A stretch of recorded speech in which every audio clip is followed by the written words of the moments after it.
Paul Feig's latest movie. It's called The Heat, opening up on Friday. It stars Melissa McCarthy and Sandra Bullock as mismatched partners in a police investigation. Paul Feig joins us at the table.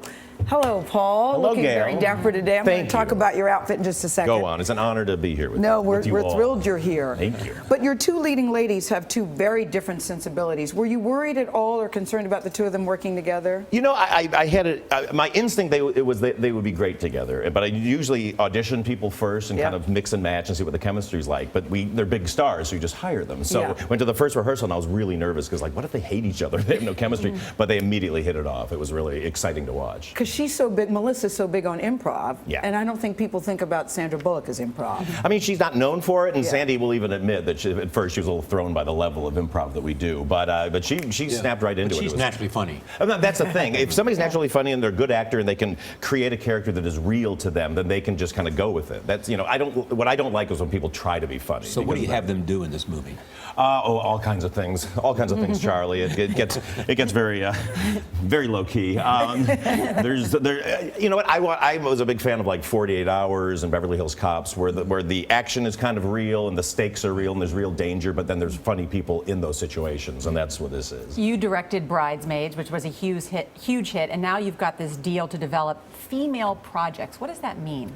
To me, it's just I want to work with funny ladies. Women as leading ladies. Oh yes, yeah. I feel like women have, funny women have kind of gotten the short shrift in the last 20 years. Comedy is very male-dominated, and so they're always kind of forced to play like, oh, I'm the wife who ruins the good time, or I'm the mean girlfriend. I think it's kind of a little boy's image of women, of like, mom comes in and makes us stop having fun. So we're going to right that wrong. You don't have, The Heat was hilarious because you don't have women acting like guys, number one. That was one thing I noticed about it. And I'm thinking, Paul, we have a mosquito here. I brought it with me. That's actually Ben. Thank you so much. I felt like getting bit today. Sure. But you seem to be very in touch with your feminine side, Mr. Feig. Is that true? I'm a very feminized man, yes. You know what? I grew up around a lot of girls. I was an only child, but my next door neighbors were a family of 8 kids, and 6 of them were girls, and I just hung out with them. I also had a lot of bullies when I was growing up. So you were bullied as a boy? I was bullied, believe it or not, a handsome man like myself. So I always kind of ran to the girls, like, can we just hang out? And you guys are funny. I like the comedy of women a little bit more. It's a little more supportive. How is it different? Men, and I find this very funny, but I'm not good at it. It's very aggressive. It's a lot of name calling and punching and insulting. Men. More locker room. Yeah, exactly. And I'm not a locker room kind of guy. I just got beat up in the locker room, so I couldn't wait to get out of there. Women, how would you define women's sense? I find it's a little more supportive, and not to stereotype or generalize, but there's not a lot of kind of like, hey, I mean, if it's very good natured, I find, and then it's also kind of goofy too in a funny way. Like, hang out with Maya Rudolph and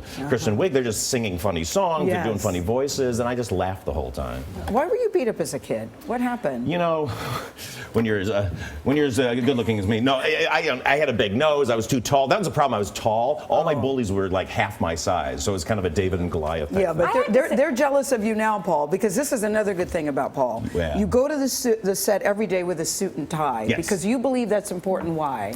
Because I'm the captain of the ship, and I'm put in charge of all this money and these talented people. If I show up in like sweatpants and a T-shirt, it feels very disrespectful to me. I'm the captain. I don't want to I don't want to travel on a ship that would have a captain dressed like that. I want him in a nice uniform. I have to say, I met you for the first time today. I think you should be in front of the camera. Oh, go on. He was a stand-up comedian. I know. I did my time in front of the camera. Anybody who was a fan of Sabrina the Teenage Witch may remember me as Mr. Poole, the science teacher. That's First name Gene, so I was Gene Poole. So that's about the level of comedy I'm doing in front of the camera. And you rely on your wife because when you have these action scenes, if your wife is bored, she lets you know, oh, I'm bored. Yeah, we're putting this together.